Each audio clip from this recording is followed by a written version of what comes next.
So Carmen, why are we asking the students to get vaccinated? We're asking students, tutors, and staff to become vaccinated and to wear masks because we're trying to be as safe as possible. Some of our students and tutors have underlying health conditions, and if they were to contract the virus, it could be really serious. So we're erring on the side of caution and just trying to be very safe. So since we're asking the students to get vaccinated, why is it that they have to wear masks? Well, we're requiring masks and vaccines just as an added layer of protection, the same way that we have seat belts and airbags in our cars, right? Just as another layer of protection. So one way is safe, two ways is safer. We're actually adding a third level of protection by having plexiglass barriers in the class between students and tutors so that there's even less of an exchange of fluids, and the masks just help with that. So I know that people are nervous on how quickly the vaccine was developed. What do you think about that? I know people have concerns about how fast the vaccine was developed, but the scientists have been studying these viruses and vaccines for decades, and they're already familiar with, they've already developed a lot of the technology and the knowledge to develop them. So it wasn't like they were starting from scratch when they went to create the vaccine for COVID-19. And I try to explain to students that it's kind of like cell phone technology. The first cell phone was 2.5 pounds. It took 10 hours to charge it, and there were years before it developed. With cell phones now, they develop every 3 months. There's a new cell phone. So it's because they already have the technology and the knowledge and the distribution and manufacturing. All of that stuff is in place.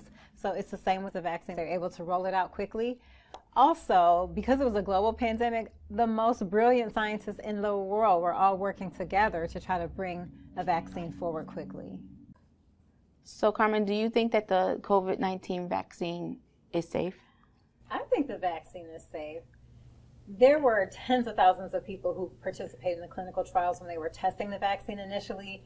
Since then, over 161 people just in this country have been vaccinated, and we've all been fine. Also, I trust my doctor. And when my doctor told me that she got it and that she thought it was safe, I felt it was safe to get it as well. So is there going to be any side effects?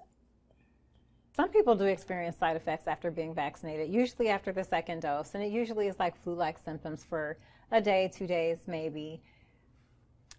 Personally, I only had a sore arm at the site of the shot for maybe 24 hours, and after that I was fine. Most of my families had the same experience.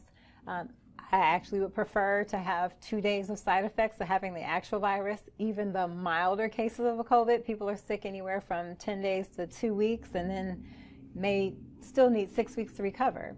Beyond that, there's permanent damage that comes from the virus itself.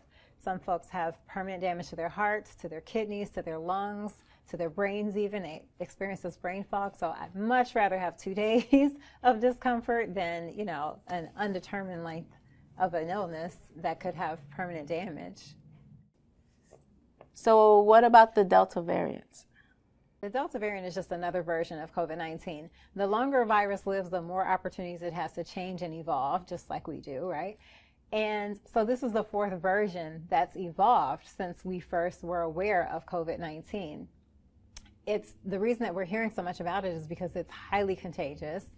And if you think about it, in this country, the first cases of this Delta variant were discovered in March of 2021, and here we are 4 months later, and it's the most widespread version of COVID in this country. So it's very, very infectious, and that's why we need to really be careful and concerned about it. So I heard in the news that there's some breakthrough cases. What is that? Breakthrough cases are when someone is fully vaccinated for 2 weeks or more and they still test positive for COVID. And I've heard some folks say on social media, well, why even bother getting the vaccine if there's still a potential? Well, the risk is much lower of getting infected once you're vaccinated. The symptoms are much, much milder if you've already been vaccinated. The risks of dying are much lower. So if you think about where we were this time last year, where hospitals were turning people away, and people were being turned away from funeral homes and the morgues were filling up.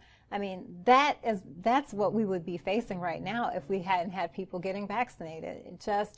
It makes it so much easier to manage this whole public health crisis when there's a vaccine available and people actually take advantage of it.